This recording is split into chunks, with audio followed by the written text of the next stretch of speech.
Yo, what's up mga lods? Magandang hapon sa inyo lahat at sana ay nasa mabuti kayong kalagayan. Kamusta na po kayo lahat?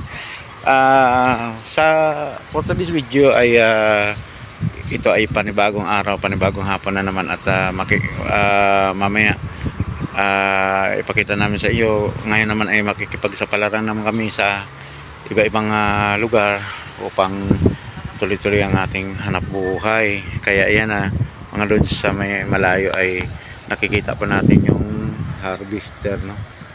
Harvester ng ewan ko saan galing yung Pangasinan o Laguna. Ayan mga lods ay nag-aani nandito ng mga palayan. Kaya yan mga lods, kami naman ang aming hanap buhay dati, parang naalala ko kasi yung mga ganitong eksena, no? Ang hanap buhay namin dati ay palayan din, ay nagagawa kami ng mga irrigation para sa palayan. Tapos sa ngayong panahon, fast forward tayo, ay ito na ngayon ay iba na ang aming linya sa aming hanap buhay. Kaya naalala ko lang yung mga ganyang bagay nung nabubuhay pang tatay ko. Ay yan talaga ang aming trabaho. Pero high-tech yan ang kanilang mga ginagawa. Ayun sa baba, nakikita pa natin, high-tech ang kanilang ginagawa. Dahil ay sila may harvester, dati mano-mano lang. Kaya ayan mga lods, panibagong araw, panibagong pagkikipagsapala naman. For this video ay ipakikita ko sa inyo yung aming ginapuntahan sa aming mga trabaho. Ayan mga lods, may mga pato rin pala rito. Ayan, nasubukan din natin mag-alaga ng pato. Kaya ano pa ang hinahintay natin? Yan, arangkada na ulit tayo mga lods. Kaya tayo aabanti na mga lods ulit. Ayan, ano pang hinahintay natin? Come on, let's go. Mga lods, ang lalaki ng mga truck rito dahil ito ay naghahakot sila ng mga semento, no? Ayaw pa yata umandar ang ating sasakyan. Ayan, mga trailer. Ayan, bulk ang tawag dito mga lods. Parang butite. Ayan, bulk. Tapos ito mga lods, yung pakita namin sa inyo yung timbangan. Yan yan mga lods, timbangan yan. Noong nakaraan nasira yan, nasira noong nakaraan. Ngayon naayos na nila ulit. Alright, yan. Kaya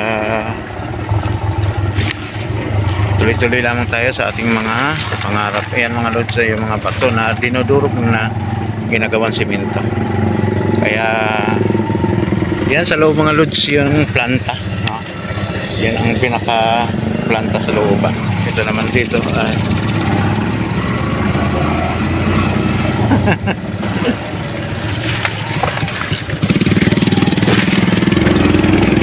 oh, may nalaglag. Alright, saglit lang, may nalaglag.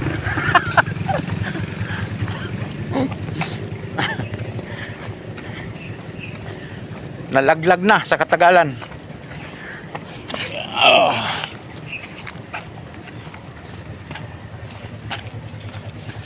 Alright, ay hindi natin mawasan minsan nalalaglag yung mga ito star wax naman, to floor wax.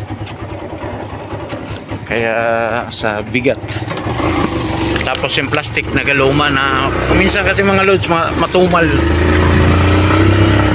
ang pagtitinda. Kaya yan ay nagatagal lang ating mga items, no? Yan ang nangyayari sa sobrang tagal na nasisirang plastic bagsak. Alright, at yan ay hindi mo ma-fix bawat items, no? Kung gagaan na talaga, minsan matumal. Pasok tayo dyan sa kanan. Alright, ito madalas kami rito dahil marami kami dito mga loads, mga suki, mga lodi. Ay yan ang aming trabaho araw-araw, aming hanap buhay, no? Masikip dito ang kalsada. Yan, kita pa natin sobrang sikip ng kakalsadahan. Pero ito dito ay mga private area, kaya hindi na sa simento dahil pag hindi papayag yung may-ari, hindi talaga pagsisimintohin. Maliban lang sa mga main road, no? Yan ay masisimento. Kaya dito ang paggawaan ng sidecar. Kaya ingot, no? Ingat ang pangalan. Paggawa ng sidecar. Kaya ito sa araw-araw din na ano po namin. Siyempre nakakapagod din, pero tiyagaan na. Pag wala kang tiyaga, wala rin nilaga. Alright. Mga manok. Ano yun, manok? Sige. Yan mga lods, sa Bukana. Kanan tayo, kanan. Shout out kay kuya, yung naghahanap buhay rin. Ay. Naghahanap buhay din si kuya. Ayan, alright. Nandito na tayo sa ating suki. Okay, bababa.